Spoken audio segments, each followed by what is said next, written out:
Hi guys, welcome to Meka Reveal YouTube channel. My name is Amu, the person behind the channel. You would have noticed that a lot of my content that I post is not usually on camera. I usually post videos of vegetables as well as travel videos, and now recently our building journey, because we are currently building our village house or village home in Limpopo. So this whole setup, it is outside my comfort zone. So you will forgive me if I may seem like I'm a bit uncomfortable. It's because it's outside of the norm of how I usually post my videos. From the last building journey video that we posted, I think it was episode 3 of the building journey for our village home video. I've gotten a lot of comments where people were asking for a cost breakdown of how much we've spent so far, and then I will just take you through how much we've spent, as well as what have we done so far, and then what are we still going to do. I've noted everything down so that I don't forget anything. So if I always come back to the phone, is because I'm trying to make sure that I have all the information here. I'm making this video also if someone is thinking of embarking on the same journey. It will give them like a sort of real world idea of what to expect financially. So let's get straight to it. Okay, so I've broken everything down in phases. So the phase 1 was the building to roof level. That including the clearing of the land, as well as the foundation and everything.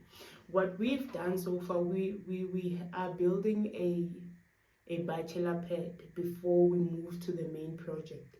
This is so that if we are planning to go home, we have a place to actually sleep at, because right now we don't really have a place there. So if we were to go home, then would actually then book, because we don't actually have a place. That is why we started with the building, with the bachelor pad. Also, when we move to the main project, this is so that the builders that will be building there actually have a place, because the builders that we are using are not from the same area. So it's costly for them to travel back and forth. So we've then decided, if we do that, then whenever we move to the main project, then there is a place for builders to then lay their heads until such a time that the project is actually done.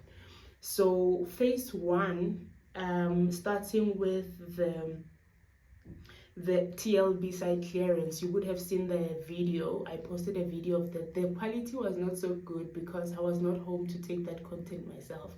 I actually asked someone to do that for me. So the TLB site clearance was 2,500 rand. And then we then bought a water tank. It was a 2,000 liters water tank for 2,050 rands. And then I think we bought that at Buco.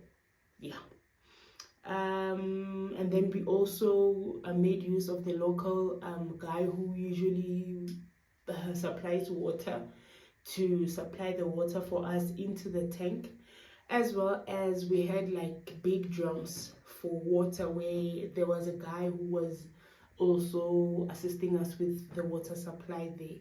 So together, the water tank as well as the big drums that we refill the water into, we've spent plus or minus 700 rand for water supply.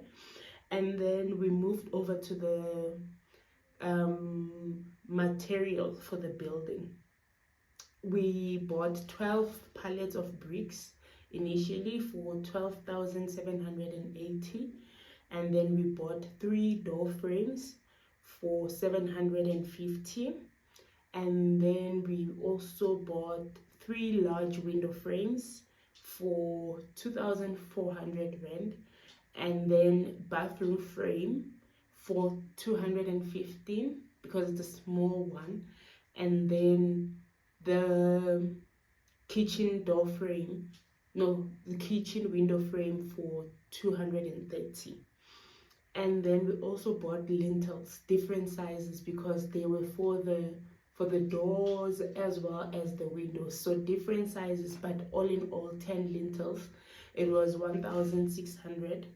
And then 30 bags of cement. Initially it was 3,400. We also bought, there's a company called Van Ramsava from Guyana section F, where we bought all the soil. It was the concrete, the bow sand, as well as the river sand. All in all, including delivery, it costed 2,100. And then we also bought 10 rolls of brick force for 500 rand, and 2 rolls of dam course. It was 200 rand. And then the labor initially, the 2 guys who were building from ground up, from the foundation to the roof level, they charged us 6,500. So that is the cost all in all for phase 1. And we did not include the land purchase in that. The land that we bought like 3 years ago. I think it was 20,000 rand when we actually bought it. Yeah. So we don't include that in the phase 1 because that is not part of what has happened recently. So phase 1, all in all, labor as well as the material, was 35,925. Now moving through to phase 2, which included the roof plastering as well as the flooring. We did not do a separate cost breakdown. The reason for that is we're not actually home when this project happened.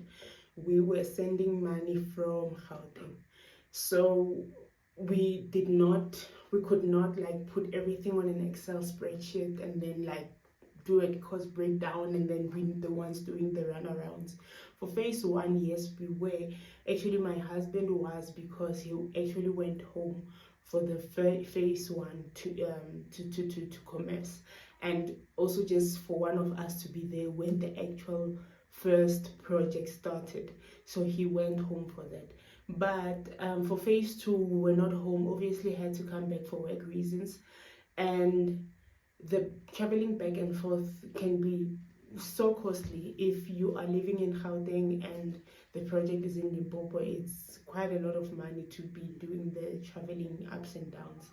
So that is why we don't have a separate like one by one breakdown, cost breakdown of the zincs was this much, the timbers was this much. So phase 2, the timbers or poles as well as the zincs, it costed us 8,700 all in all for the whole bachelor pad. And the bachelor pad consists of a kitchen, a living room, a bathroom, as well as a bedroom. So yeah, 8,700 for the timbers and the zincs. And then the nails and binding wires, it was 250 rands. And then we had to buy 2 extra pallets of bricks, and the bricks that we're making use of is maxi bricks. The reason why we had to get 2 extra pallets was because the roof that we have, it's a flat roof bachelor pad, so they had to build on the sides so that the roof is inside and then the house is like the roof is not visible from when you're standing outside. So that is why we had to get extra bricks, extra pallets of bricks. And then we also, and the extra pallets of bricks, it includes delivery as well. And then we also had to add the bow sand and also buy filling sand for the actual flooring. And then 10 more bags of cement for the plastering as well. And then we also bought salt and carbolineum.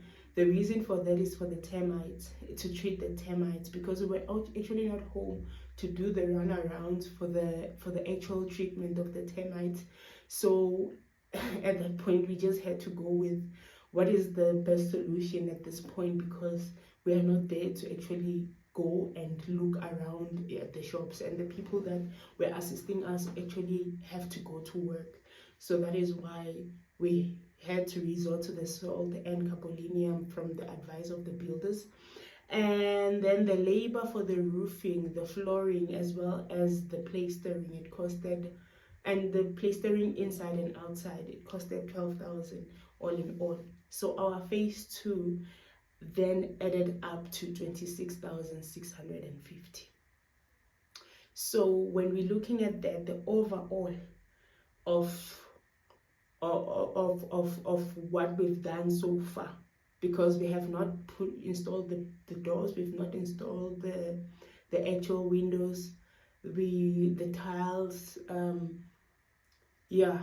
So there's still a lot, as well as septic tanks and stuff like that. We have not included that, we haven't done that yet. So the cost all in all, it costed, let's see, so all in all, the 26,000, let's do the calculations, 26,650 plus the 35, I think, let's see, 35,925, 62,575. That is what we've spent so far since from all those things that I listed there that we've done so far. And then what is still to come. So in the next couple of weeks, I will be traveling to Limpopo. The reason why we have not continued is because it's very difficult to manage a building project when you're living in Gauteng and the project is in another province. So, and if the place is quite far, because it's around 500 kilometers traveling time, well, traveling distance, and then the traveling time is obviously depends on how you drive. But the reason why we have not continued is because it's so stressful to actually have to manage everything while you're not there, because firstly, you have to rely on other people to relay what is it that you actually want to be done. And sometimes when you ask people to buy certain material, then they buy whatever they think is right. So it's much better if you're there to actually do everything that you want to do the way you want it to be done yourself. Because if I'm going to be spending money on a building project, then I have to make sure that the money that I'm spending on the project is intended for actually what I want, because it's my hard-earned money at the end of the day. So that is why we decided, no, you know what, let's just put this on hold until we find time to actually do our own like traveling. It is going to be much more expensive if we're going to be traveling a lot, but unfortunately that is what it comes with, because if you don't want to travel because you want to save money, you have to come to terms with things not being done the way you want them to be done. So that is the stressful part of this process so far. Another thing that I had to mention is the builders that we found, they were lovely. Like, we did not have any issues with them. They were willing. Even when my husband had traveled back, they are the ones who did everything, from the foundation to the flooring to the plastering to the roofing. So we never had any issues with those builders ever. What is still to come, we are going to install a septic tank. That is going to be a DIY project that my husband will be doing himself. So we will be taking content of that. And then we're going to be installing the windows as well as the doors. What else do we still need to do? The tiles my husband is going to do as well, DIY, because he knows how to install tiles. So it's another thing that we'll be showcasing as we move along. The content for the actual roofing and the plastering and all of that the phase 2, we were not home. So you'll see that I posted a shot of the roofing, but the quality is not that great because we had to ask someone to use their phone to take it for us. So it's not, and then they send it on WhatsApp, and then it's not that great quality. But when I then travel home, I will take content of where the project is at so far, so that I can show you guys where we are. And then with the projects that will follow, because we've decided that we'll be doing it ourselves and we'll be traveling back and forth to Limpopo, then excuse me, I will then be posting that content as well. Another challenge that you find with regards to the actual building when you are far and sending money home, or sending money to people at home, hoping that the money does what it's intended for, is that another struggle that we came across was we got scammed of 12,000 rands for our material from a very close family member. It's funny now, but it was not funny when we were experiencing that. And it's someone very close and that we trusted. So after that, it was a bit of a mission, even with the phase 2 enrollment, because it's sort of, we're sending these monies, and we hope it's doing what we are asking, because yeah, it's one of those things that, well, it's a wake-up call that, you know what, if you want things to be done, you must do them yourself. It's very hard to trust people these days, even the closest person that you can ever think of. It's very hard to trust them, especially when it comes to money. So that was a lesson learned.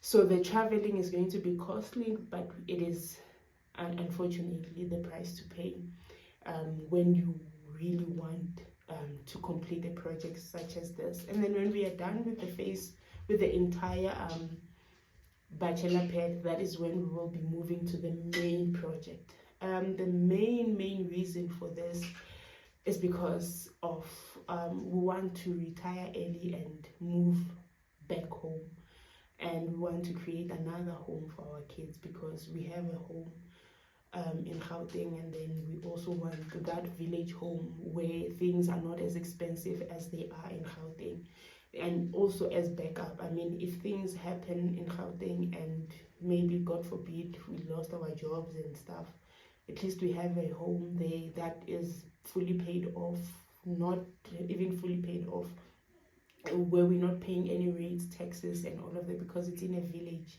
It's under the administration of a chief. So it is much easier.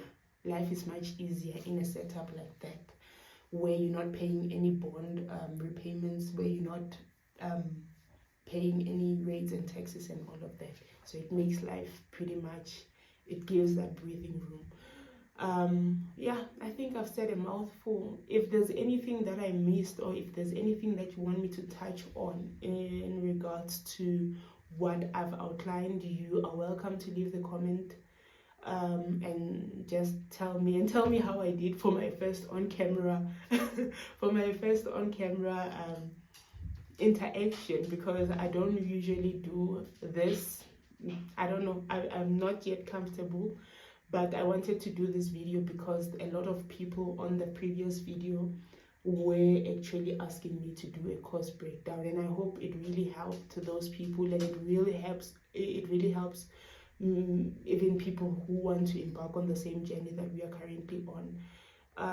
And don't forget, guys, to like, do not forget to subscribe, do not forget to share our videos, and I thank you so much.